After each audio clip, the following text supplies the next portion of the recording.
비트코인이 지금 소강 상태인 것 같지만 이렇게 해킹이나 이런 어려움이 있지만 결국은 간다.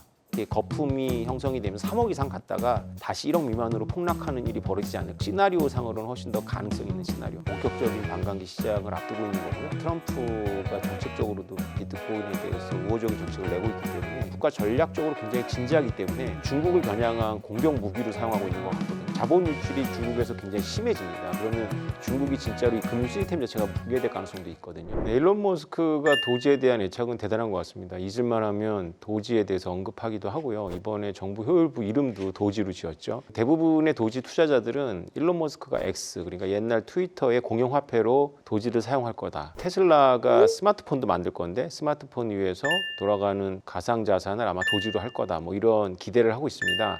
근데 그거는 어디까지나 기대고요. 일론 머스크가 도지를 쓸지 아니면 새로운 블록체인 플랫폼을 만들지는 아무도 모르죠. 일론 머스크한테 달려 있습니다. 그런데 도지는 원래 아주 만들어진 지가 오래됐고요. 약간 농담으로 시작을 했습니다. 비트코인이 계속 가격이 올라가는 구조로 되어 있다는 것에 착안해서 도지는 무한 발행을 만들었어요. 우리는 착한 코인이다. 우리는 누가 달라 그러면 그냥 준다. 왜냐하면 이제 흔하기 때문이죠. 그래서 자신들의 목표는 SNS에서 좋아요 대신에 도지를 막 주는 거다. 이런 식으로 시작한 겁니다. 근데 그게 강아지 마크를 달고 있어서 예뻤어요. 밈코인의 시작이라고 보여집니다. 그래서 도지를 흉내내서 시바 이누라는 것도 나오고 해서 크게 성공을 했는데 일론 머스크가 약간 농담을 좋아하니까 도지의 이런 장난스럽고 또 착한 코인이라서 아무하게나 줄 수 있고 부담 없이 비트코인은 슈퍼리치들 위주로 투자를 하게 되어 있거든요. 그러니까 대중적이고 크게 부담 없는 걸로 가상자산이 중요하긴 한데 마땅하게 대상으로 도지를 선택한 거 아닐까 이렇게 저는 생각을 하고 있습니다. 도지코인하고 비트코인 전부 머스크가 만든 거 아닙니다. 근데 일론 머스크는 말만 했지 뭐 도지를 사거나 팔거나 하지 않았던 것 같아요. 일론 머스크가 페이팔을 창업했거든요. 결제에 대한 어떤 그런 시장을 크게 이끌었는데 페이팔이 하지 못한 걸 비트코인이 한 거거든요. 페이팔은 뭘 못했냐면 국경 간 자유로운 송수금을 잘 하지 못했습니다. 근데 비트코인은 그런 거 없이 국경을 넘어서니까 일론 머스크하고 같이 작업을 했던 그 피터 틸은 일찌감치 비트코인을 발견해서 이렇게 말했죠. 페이팔이 하려고 했지만 못한 것을 비트코인이 해냈다라는 말을 아주 되게 초기에 합니다. 2014년이나 2015년 정도 했는데요. 그래서 피터 틸하고 일론 머스크 같은 페이팔 공동 창업자기도 하니까 많은 사람들이 비트코인 이거 피터 틸하고 일론 머스크가 같이 만들었을 거야 라고 생각은 하고 있죠. 그런데 뭐 전문가들 중에 진지하게 일론 머스크가 비트코인을 만들었다거나 이렇게 생각하고 있지는 않습니다. 저는 이미 비트코인이 4천만 원을 넘어서기 시작한 2021년도부터 우리나라 중산층 이하 서민들의 재산이 되진 않을 거라고 보고 있어요. 서민들이 1억 원짜리 자산을 샀는데 이게 8천만 원, 7천만 원 떨어지는 거를 견디기는 너무 어렵거든요. 제가 투자를 해봐서 잘 압니다. 이게 굉장히 심리적 충격이 크거든요. 그런데 슈퍼리치들이란 다국적 기업들은 이걸 견뎌낼 수가 있어요. 왜냐, 애초의 목적이 가격의 상승보다는 국경의 제약을 받지 않고 옮길 수 있는 능력에 대한 신뢰거든요. 일론 머스크의 테슬라가 2021년도부터 15억 달러어치 비트코인을 구매했고요. 지금 2024년 4분기 보고서 보니까 10억 달러 넘게 갖고 있고 그동안에 많이 팔았습니다. 그래서 이런 상장사들이 비트코인을 투자하는 이유는 달러나 다른 화폐들이 인플레이션 화폐이기 때문에 자산을 보호하기 위해서라는 것이 이제 첫 번째죠. 근데 그것이 인플레이션에 대해서 보호하기에는 너무 큰 수익을 얻고 있는데 이것이 지속되지는 않겠죠. 오르락내락 하니까. 근데 가격이 떨어지면 팔 것이냐? 그렇지 않을 수도 있어요. 왜냐하면 진짜 이유는 가격 때문이 아니라 지정학적 위험 때문에 그렇습니다. 테슬라 같은 경우에 공장이 상해에 있지 않습니까? 만약에 상해에 있는 어떤 그런 공작 기계를 BYD 같은 데에 넘기고 위안화를 받으면 그거를 달러로 바꿔야 되는데요. 달러로 바꿔서 그것을 가지고 나와서 다른 공장에서 기계를 구입을 해야 되는데 이 모든 과정에 중국의 허가를 받아야 됩니다. 근데 만약에 유사시에 자산이 동결된다거나 할 수 있는 거거든요. 그런데 비트코인이 나오기 전에는 그런 뾰족한 대안이 없었어요. 이런 다국적 기업들이 이런 데서 생각하는 유사시에 자산을 옮길 수 있는 대안이 금괴거든요.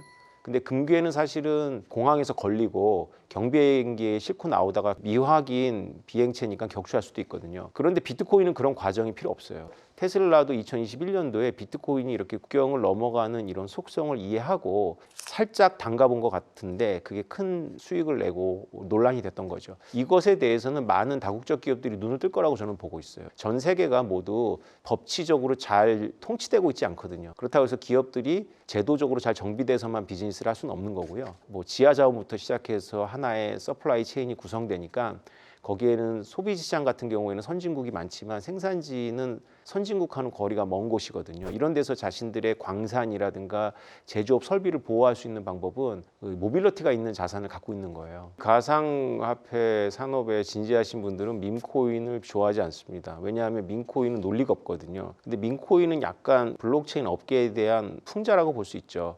블록체인 업계가 지난 10년 동안 뭐 굉장히 어려운 기술 용어를 막 쏟아내면서 뭔가 대단한 것을 이룰 것처럼 말해왔지만 별로 이룬 건 없고 몇 명을 부자 만들고 대다수를 가난하게 만든 것밖에는 한 게 없다. 이런 풍자가 밈코인에 담겨 있죠. 그래서 그렇게 기술적인 거 이런 거 모르겠고 그냥 예쁜 강아지, 뭐 예쁜 개구리 뭐 이런 거 하면 누구라도 가격을 가질 수 있지. 라고 하는 걸 보여주는 거죠. 우리가 비트코인이나 이더리움에 대해서 잘못 접근하는 게 기술이라든가 쓸모를 가지고 얘기하잖아요. 근데 코인은 이런 주식하고는 완전히 다르게 접근을 해야 됩니다. 이게 화폐 현상이기 때문에 어떤 계기가 만들어지면 눈뭉치가 모이듯이 이 가격을 갖거든요. 문제는 비트코인이나 이더리움은 가격을 갖고 나서 진지한 세력들이 들어와서 그것을 계속 일구어 나가고 있다는 거고요. 밈코인이 이제 가격을 만드는 단계까지는 가는데 그거를 증가시키고 발전시키고 하는 생태계가 만들어지진 않아요. 그런 차이가 있는 거지. 이렇게 주장하는 사람들이 있어요. 비트코인이야말로 가장 성공한 밈코인이다.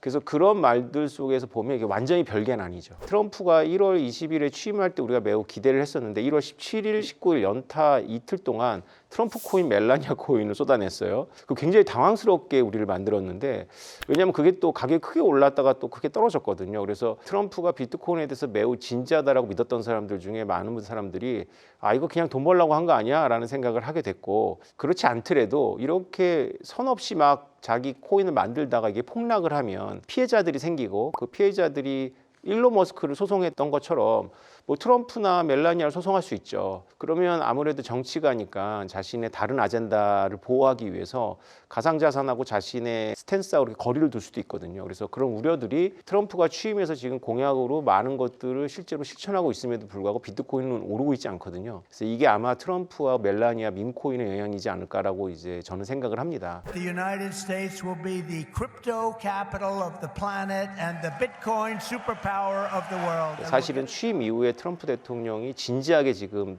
암호화폐를 바라보고 있다는 걸 저는 느끼고 있는데 오히려 당선됐을 때 기대감 때문에 굉장히 크게 올랐다가 지금은 살짝 조정을 받고 있는데요. 네, 트럼프 대통령의 가상자산 공약은 크게 세 가지인데요. 하나가 규제 철폐고 하나가 전략 비축 자산화고요. 그리고 하나가 전담부서를 설치하는 겁니다. 트럼프가 취임한 지 지금 한 달이 조금 넘어가고 있는데 그 사이에 새 공약을 다 실천하고 있습니다. 전략 비축에 대해서는 태스크포스 팀을 꾸려서 뭐 재무부도 들어오고 뭐 이렇게 해갖고 6개월 동안 공부를 해갖고 대안을 마련하기로 했고요. 그 다음에 규제 철폐는 이미 시작을 하고 있습니다. SEC를 시작으로 해서 전담부서는 만들어졌죠. AI, 암호화폐, 짜르라고 불리는데 전 페이팔 COO인 그 데이비드 sak스가 지금 일을 하고 있고요. 상원과 하원에는 달러 스테이블 코인을 비롯해가지고 파격적인 법안들이 지금 올라오고 있습니다. 트럼프 대통령이 이렇게 생각을 바꾸고 이렇게 비트코인을 지지하게 된 이 계기가 훨씬 더 중요한 거죠. 지금 한 달 동안 일어난 일보다. 왜냐하면 목적이 진짜 국가 전략적인 차원이라면 이 일은 계속 가속화될 거라고 보고 있습니다. 미국 부채는 지금 36조 달러입니다. 트럼프 대통령이 비트코인을 전략 자산화해서 미국의 부채 문제를 해결할 수도 있어 이렇게 지나가는 식으로 얘기를 했지만 그 다른 사람들은 아주 진지하게 얘기하고 있거든요. 우리가 다들 깜짝 놀랐죠. 왜냐하면 비트코인은 다 합쳐봐야 2조 달러가 될까 말까 하거든요. 이게 과연 말이 되나 해서 추산을 해봤습니다. 수학적으로. 미국의 부채가 매년 5%씩 증가한다고 전제하고 비트코인의 가격은 매년 25%씩 증가한다고 가정을 합니다. 이게 과거의 추세에 비하면 되게 보수로 잡은 거예요. 그렇게 되면 앞으로 20년이 지나면 미국 부채는 111조 달러가 되고요. 미국 보유한 비트코인의 자산 가치는 100만 개를 보유해갖고 가져가려고 하거든요. 신시아 루미스라는 분이 지난 회기 때 올린 법에 의하면 매년 정부가 20만 개씩 해갖고 100만 개를 모아서 비축을 한다라는 계획안이거든요. 이걸 약간 다듬어서 이제 올릴 거라고 보고 있는데요. 지금 20만 개가 이미 있고 그 100만 개가 연 25%씩 올랐을 때 2049년도에 총 20조 달러가 됩니다. 그래서 전체 부채 20% 정도를 감당할 수 있게 되죠. 전혀 허무맹랑한 이야기로 보이진 않아요. 왜냐하면 이것은 굉장히 보수적인 거고 실제로 인수위 시절에 제출됐던 보고서에 의하면 비트코인 100만 달러도 가정하고 있거든요. 정부가 직접 보유하려고 하는 게 100만 개고 실제로는 간접적인 보유가 저는 더 큰 의미가 있지 않나 생각을 합니다. 간접적인 보유라는 건 미국의 금융기관들이 보유하는 비트코인을 말하는데요. 미국이 비트코인 ETF를 승인하고 나서 1년 동안 110만 개의 비트코인이 미국으로 러시를 했거든요. 무슨 얘기냐면 현물 ETF를 사면 그 현물 ETF의 증서를 사는 거고 실제 비트코인은 그거를 판매한 기관들이 갖고 있는 거거든요. 그 양이 지금 1년 동안 110만 개가 축적이 됐어요. 비트코인은 2천만 개밖에 없다라는 걸 이제 우리가 염두에 둬야 되는데 올해 한 300만 개 정도 비트코인이 미국 금융기관이 소유할 거라고 보고 있습니다. 왜냐하면 유럽이나 일본이나 한국이 미국처럼 이렇게 기민하게 움직이진 않고 있거든요. 다른 나라랑 동시에 경쟁을 해도 월가로 비트코인 ETF의 자금이 모일 가능성이 높은데 지금 월가만 추진하고 있고 다른 데는 구경을 하고 있으니까 더 많은 자금이 기관들의 자금, 해킹 사건 같은 걸 보시면 아시겠지만 비트코인을 직접 자기가 소유, 보관, 관리하는 게 매우 까다롭고 번거롭고 두렵습니다. 그래서 이렇게 믿을 만한 기관들이 ETF를 통해서 간접적으로 소유하는 게 시장이 분명히 있고요. 특히 기관들, 자신의 돈이 아니라 기관 자금으로 투자하는 데는 안전성이 굉장히 중요하니까 비트코인 현물보다는 비트코인 현물 ETF를 선호하죠. 그러면 외국의 어떤 연기금이나 이런 데도 비트코인 현물 ETF를 사게 되면 결국은 그거는 미국으로 비트코인이 그만큼 들어온다는 얘기거든요. 그래서 만약에 미국이 정부 보유가 100만 개, 그 다음에 기관들이 보유한 게 300만 개에서 총 400만 개, 한 대략 총 비트코인의 20%에서 30% 정도를 보유하게 되면 진짜로 미국 부채 문제가 아닐 수도 있겠죠. 이게 지금 달러의 신인도는 사실은 미국의 재정 적자 때문에 생긴 겁니다. 그래서 지금 키워드는 미국의 국채입니다. 잘 안 팔리고 있어요. 미국의 국채는 미국한테 무역 흑자를 내는 나라들이 그 달러로 이자 주는 달러를 바꿔서 보유하는 게 미국의 국채 수요의 많은 부분을 차지해야 되는데 중국이 2012년도부터 미국 국채를 보유를 증가시키고 있지 않고 지금 조금씩 줄여나가고 있거든요. 중국이 미국에 대한 무역 흑자는 계속 늘어나고 있어요. 일본이 많이 사주고 뭐 이렇게 하지만 지금 미국이 마땅하게 국채 수요처가 없어요. 그러면 어떤 일이 벌어지냐면 미국이 재정 적자가 늘어나서 국채를 발행했을 때 국채 가격이 떨어지고 이자율이 치솟게 되는 거죠. 이런 걸 종합했을 때 지금 달러가 신인도가 낮아질 거다라는 이제 전망이 있는 겁니다. 미국의 그 36조 달러의 부채 때문에. 그런데 비트코인을 대안 자산으로 갖게 되고 비트코인 가격이 오르면 이거에 대한 믿음이 생기는 데다가 제가 아무리 봐도 트럼프 정부의 가장 결정적인 한 방은 비트코인이 아니라 달러 스테이블 코인인 것 같아요. 달러 스테이블 코인이라는 거는 시장에 등장한 건 한 10년 정도 됐고요. 지금 굉장히 날로 성장하고 있습니다. 누군가가 저한테 1달러를 갖고 오면 제가 1달러짜리 토큰을 발행하는 건데요. 그래서 그 토큰을 가지고 사용하다가 저한테 다시 가져오면 제가 1달러를 내주는 방식입니다. 지금은 시장 점유율이 70%가 테더라는 USDT라는 달러 스테이블 코인이 하고 있고 이거는 싱가포르에 회사가 있는 중국계 자본이라고 보시면 되고요. 하나는 골드만삭스가 간접적으로 투자한 서클이라는 데서 USDC를 발행하고 있습니다. 코인이라는 이름이 붙어서 그렇지 사실은 코인이라기보다는 달러 예금 통장이라고 생각하시면 됩니다. 달러 예금 통장인데 이게 국경 없이 막 돌아다니는 거죠.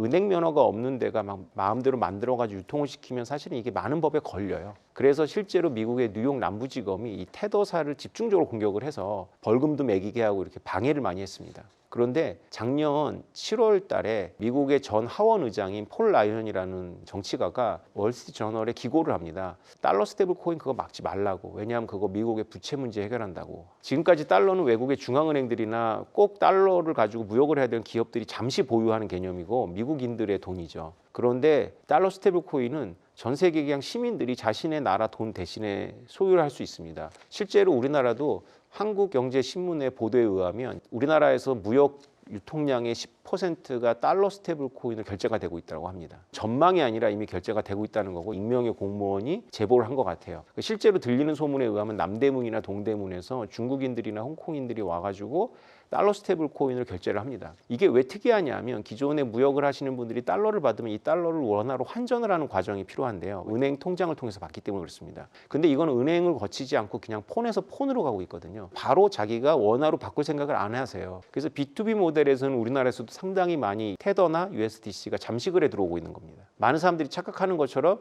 그거 달러 스테이블 코인 그거 암호화폐 비트코인이나 이더리움을 외국 거래소에서 사기 위해서 구입하는 거야라고 잘못 알고 계신 거죠. 원래 원래 이 달러 스테이블 코인은 거래소를 없앤 중국의 투자자들이 외국 덱스라고 하는 그런 거래소나 아니면 외국 거래소에서 비트코인이나 이더리움 살 때 은행 통장으로 연결할 수가 없으니까 달러 스테이블 코인 어떻게 구해갖고 그걸 보내서 사는 방식으로 활용이 됐는데요. 이게 점차 그냥 지구촌 시민들의 통화가 될 가능성이 되게 높습니다. 이거를 미국이 깨달은 거죠. 이게 대단한 겁니다. 그리고 이걸 트럼프 정부가 일관되게 얘기하고 있습니다. 취임한 지 한 달도 안 돼서 상원에 법안이 올라왔는데 이 법안은 실제로 보면 좀 충격적입니다. 100억 달러 미만의 비은행이 달러 스테이블 코인을 발행하면 1대1로 자산만 보유하면 발행할 수가 있는 법안입니다. 저도 발행할 수 있는 거예요. 그리고 미국의 50개 주가 허가권을 갖고 있기 때문에 한 주에서 승인이 안 나면 다른 주로 해서 50번의 시행을 해볼 수가 있는 거죠. 이거는 은행이 아니라 전당포이기 때문에 그대로 갖고 있다 돌려줘야 되거든요. 그럼 뭘로만 보유해야 되냐? 고객의 자산을. 은행은 이걸 가지고 대출을 하지만 달러 스테이블 코인 발행자는 이걸 대출할 수가 없습니다. 그러면 달러를 그대로 갖고 있든가 아니면 90일 미만의 만기가 도래하는 미국 국채를 갖고 있어야 돼요. 1,300억 달러 정도가 자산이 있는데 그중에 미국 국채를 1,100억 달러 정도 갖고 있습니다. 독일이 갖고 있는 미국 국채 보유량보다 테더사가 갖고 있는 게 많다라고 해요. 중요한 건 테더사 1년 순이익 중에 70억 달러 정도가 미국 국채 이자입니다. 그러니까 달러 스테이블 코인 비즈니스는 굉장히 쉬운 비즈니스예요. 그냥 달러 스테이블 코인을 발행하고 모인 돈으로 달러를 그대로 갖고 있다가 안전할 때 돌려주든가 아니면 그중에 상당수를 미국 국채로 갖고 있으면 이자를 받고 자신은 이자를 수익으로 잡으면 되는 거고요. 70억 달러 정도 테더사가 벌는 모습을 봤기 때문에 많은 금융기업들이 지금 달러 스테이블 코인 시장에 들어오려고 하고 있어요. 그런데 미국이 손바닥을 마주쳐주고 있어요. 테더사는 외국계 기업인데다가 여기가 약간 투명하지가 않아요. 왜냐하면 처음부터 위험 자산에 투자를 하고 있거든요. 비트코인이나 이더리움도 갖고 있고. 그런데 이번 법안을 보면 비트코인이나 이더리움 같은 거는 허용이 되지 않습니다. 전부 달러거나 달러 표시 채권을 사야 되는 거죠. 그러면 테더사가 비트코인이나 이더리움 팔아가지고 이제 달러 채권으로 바꿔야 되는데 두려워하는 건 계속 분기마다 자신의 장부를 보여주는 건 것 같아요. 그래서 유럽에도 미카 법안이라 그래서 달러 스테이블 코인을 겨냥한 법안이 일찌감치 나왔거든요. 이게 지금 전 세계적으로 달러 스테이블 코인이 화두가 되다 보니까 테더가 지금 퇴출 중입니다. 유럽에서도 퇴출당하고 있고 미국 시장에서도 퇴출될 가능성이 굉장히 높아요. 그런데 뭐 협의는 하고 있다고 하는데 이 틈을 비집고 이제 여러 군데서 지금 도전장을 내밀고 있죠. 각 거래소마다 지금 달러 스테이블 코인을 만들려고 하고 있고요. 이 달러 스테이블 코인 발행사들이 엄청나게 늘어나고 이 달러 스테이블 코인 규모는 지금 2천억 달러인데 100배 이상 증가될 가능성이 매우 높다라고 전망하고 있습니다. 우리가 이 달러 스테이블 코인에 왜 주목을 해야 되냐면 사실은 이게 그냥 스테이블 코인이에요. 원화 스테이블 코인, 엔화 스테이블 코인, 유로화 스테이블 코인, 달러 스테이블 코인이 있을 때 시장이 달러 스테이블 코인만 선택을 한다는 게 문제입니다. 그래서 유럽이 긴장하고 있어요. 그래서 스테이블 코인에서 유로 스테이블 코인을 만들어서 대응을 해야 되는데 유럽 사람들이나 유럽 기업들이 유로 스테이블 코인을 선택하지 않아요. 달러 스테이블 코인을 선택하지. 제가 감히 예상하자면 미국이 이렇게 마음먹은 이상 달러 스테이블 코인을 미국 이외에 다른 나라는 막기가 어렵거든요. 왜냐하면 코인인 이유는 블록체인 플랫폼에서 돌아가는 거예요. 탈중앙화돼서 국경을 넘기 때문에 달러 스테이블 코인이 플랫폼 위에서 돌아가는 한 우리가 인터넷을 차단하거나 국민들의 스마트폰 사용을 금지하지 않는 한 막기가 어렵습니다. 한 가지 방법이 바로 발행사를 규제하는 건데요. 근데 미국이 달러는 미국의 사법 관할인데 미국이 그 발행사들을 규제할 생각이 없거든요, 지금. 그래서 사실 달러 스테이블 코인이 이렇게 허용 분위기로 간다면 우리가 지난 80년 동안 익숙했던 브레튼 우드 시스템에서 가장 중요한 규칙, 달러는 금에 연동되어 있고 다른 나라 돈은 달러 연동되어 있는 이 시스템이 파괴되죠. 이미 달러가 금에 연동된 것이 71년도에 파괴됐지만 달러를 기축으로 놓고 다른 로컬 통화들이 같이 공존하는 시스템은 변하지 않았거든요. 그런데 이제 이게 변할 겁니다. 이거를 달러라이제이션이라고 그러는데 우리나라만 해도 원화가 상당히 사운드한 머니지만 각 국가가 통화 주권을 가지고 남발해서 인플레이션이나 이렇게 해서 자기 국민들로부터 신뢰를 잃은 나라가 굉장히 많거든요. 그런 나라, 아르헨티나가 대표적이겠죠. 그런 나라들은 이제 달러 스테이블 코인을 구하겠죠. 그러면 자국 통화가 없어진다는 의미고요. 서서히 퇴출된다는 의미고 그러면 자국 통화를 가지고 이렇게 통화 정책을 할 수가 없게 된다는 거죠. 필요할 때마다 뭐 M2나 M3 양을 늘렸다가 줄였다가 하는 걸 못 하게 된다는 얘기입니다. 유럽이 유럽 통화로 이렇게 단일화됐을 때 많은 나라들이 뭐 좋아했지만 통화 정책을 쓸 수가 없고 유일하게 남은 선택이 재정 정책밖에 안 남거든요. 그래서 경기가 안 좋으면 정부가 지출을 늘리고 경기가 좋으면 긴축으로 갖고 가. 이런 거밖에는 안 되고 돈을 찍어낸다거나 돈을 걷어들인다거나 못한 거죠. 그래서 많은 문제가 이 언밸런스 때문에 문제가 왔는데 달러 스테이블 코인이 퍼져나가면 퍼져나갈수록 우리나라를 비롯해서 많은 나라들의 중앙은행들이 통화 정책을 쓸 수가 없게 될 겁니다. SEC가 지금까지 한 일 중에 가장 친암호화폐적인 정책은 게리 겐슬러가 나간 겁니다. 게리 겐슬러가 굉장히 기대를 많이 모았다가요. 이분이 SEC 수장이 되고 나서 규제를 많이 했어요. 그리고 소송도 많이 하고 가장 큰 피해가 이제 리플사인데 XRP 투자자들이 가장 큰 피해를 봤는데요. 트럼프 정부가 취임하자마자 SAB 121이라는 규제를 철폐했습니다. 이게 뭐냐면 미국의 은행들은 고객들로부터 요트나 그림이나 뭐 이런 감나가는 거를 수탁을 하는 것 같아요. 여러 가지 이유로 하는 것 같은데요. 비트코인이나 암호화폐도 수탁할 수 있다라고 트럼프 1기 정부의 통화청장이 선언을 했거든요. 근데 실제로 미국의 뱅크 오브 아메리카라든가 시티뱅크가 암호화폐 수탁을 하지 못했습니다. 왜냐하면 이 SAB 121 규정 때문인데요.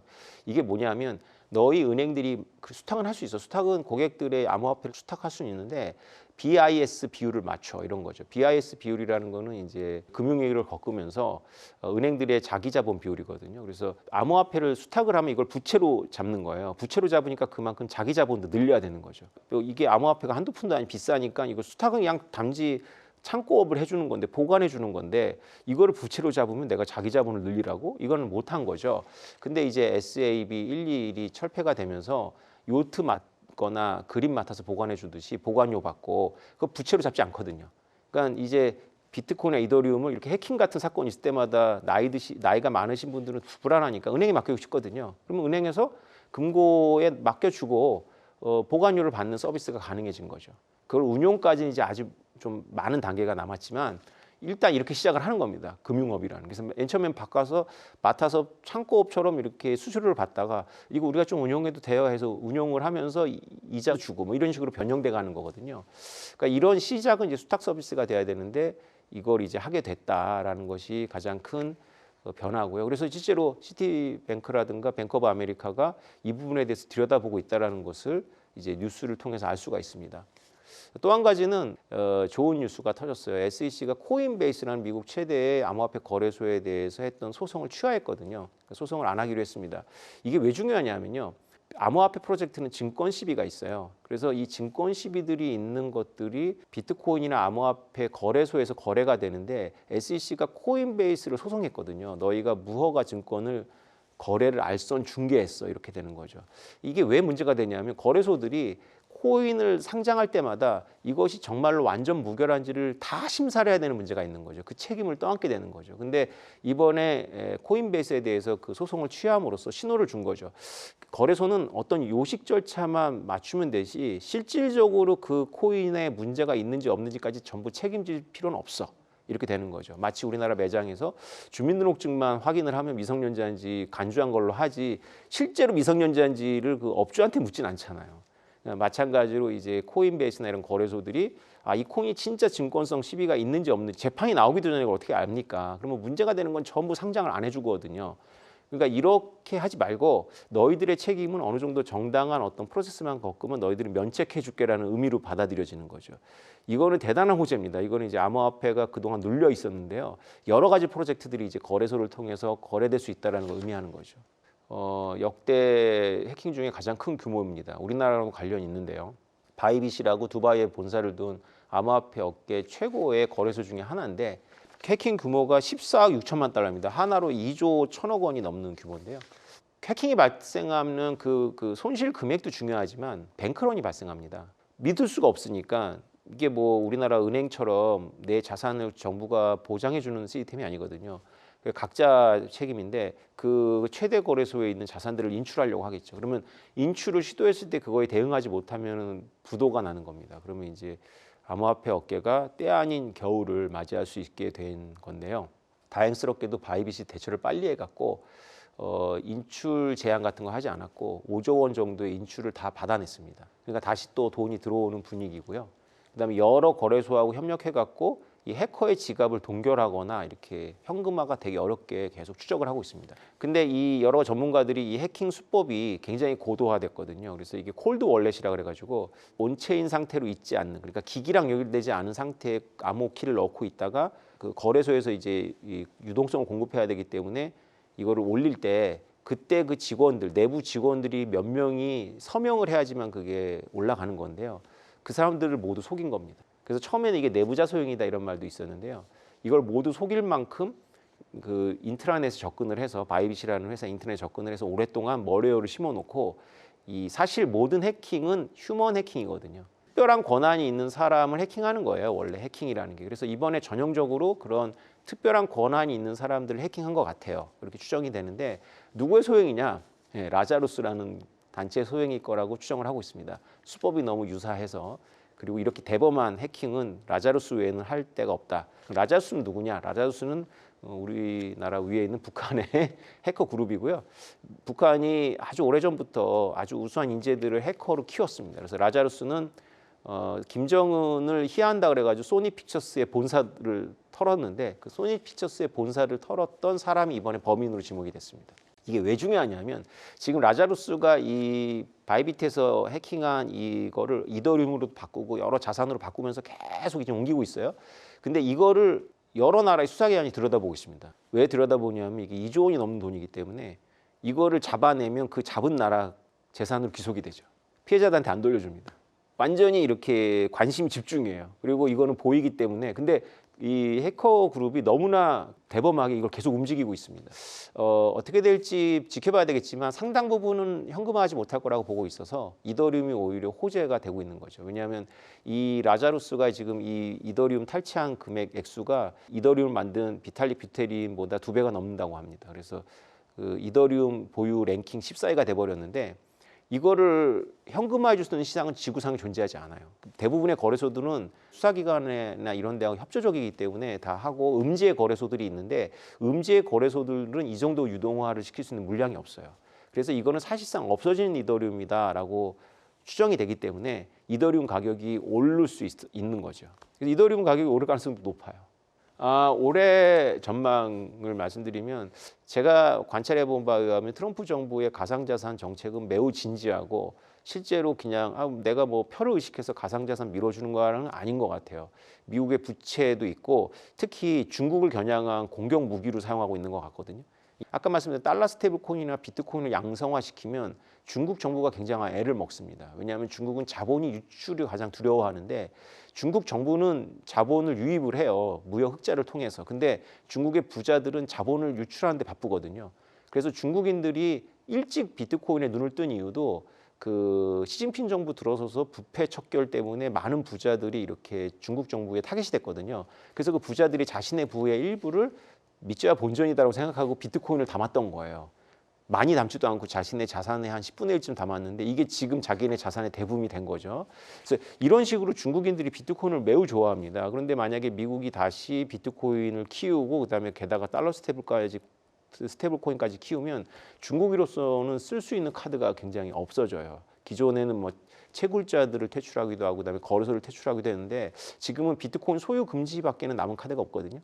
그래서 그렇게 코너에 몰리는데 이렇게 대응하지 않았을 경우에 어떻게 되느냐? 자본 유출이 중국에서 굉장히 심해집니다. 그러면 중국이 진짜로 이 금융 시스템 자체가 붕괴될 가능성도 있거든요. 그래서 이런 맥락에서 계속 발언을 하고 있어요. 트럼프 주요 인사들이.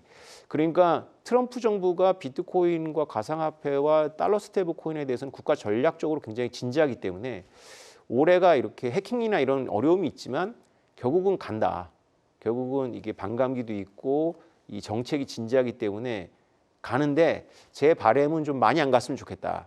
왜냐하면 많이 가면 빨리 떨어져요. 투자자들이 더 많은 애를 먹습니다. 그래서 지금 같은 행보처럼 가는 것 같은데 안 가는 것 같기도 하고 이렇게 가면서 슬금슬금 한 올해 2억을 터치하지 않을까. 뭐 이렇게 희망사항입니다. 희망대로는 안 될 거라고 보고 있고요. 이렇게 거품이 형성이 되면 3억 이상 갔다가 다시 1억 미만으로 폭락하는 일이 벌어지지 않을까. 이게 오히려 시나리오상으로는 훨씬 더 가능성이 있는 시나리오입니다. 지금 투자를 고민하시는 분들은 제가 이렇게 뭐 투자를 조언할 수 있는 입장은 아니지만 이 가격 미만으로 내려올 가능성이 있다. 그러려면 훨씬 더 많이 올랐다가 내려오니까 그렇다고 해서 지금 사가지고 올랐을 때 팔고 내려왔을 때 사면 2배, 3배가 되겠네라고 생각하시는데 그게 쉽진 않습니다. 우리의 본능 때문에 우리는 보통 그렇게 하려고 마음을 먹고 시작을 해도 오르면 더 허겁지겁 사게 되고 떨어지면 무서우니까 팔게 되죠. 비트코인 반감기가 거의 이제 1년이 다 돼갑니다. 원래 비트코인 가격은 반감기가 일어나고 나서 1년 지나고 나서 미친 듯이 오르는 특성이 있거든요. 그래서 여러분들이 보기에는 비트코인이 지금 소강 상태인 것 같지만 이제 본격적인 반감기 시작을 앞두고 있는 거고요. 거기에 올해는 트럼프가 정책적으로도 비트코인에 대해서 우호적인 정책을 내고 있기 때문에 여러분들이 미국의 빅테크나 미국의 금융기업들이 뭘 하는지에 대해서 관심을 가지셔야 됩니다. 미국의 금융기업이나 빅테크 등 이런 해킹 사건 이런 거에 연연하지 않습니다. 지금 뭔가 이거에 대해서 대비하고 있고 준비하고 있고 새로운 상품과 새로운 플랫폼을 만들고 있습니다. 그래서 거기서 뭔가 일어난다면 여러분들이 투자적으로도 의미가 있지만 우리나라의 이제 오피니언 리더들이 이걸 빨리 이해를 해서 한국도 여기서 너무 늦지 않게 대응을 해야 될 거라고 생각을 하고 있습니다.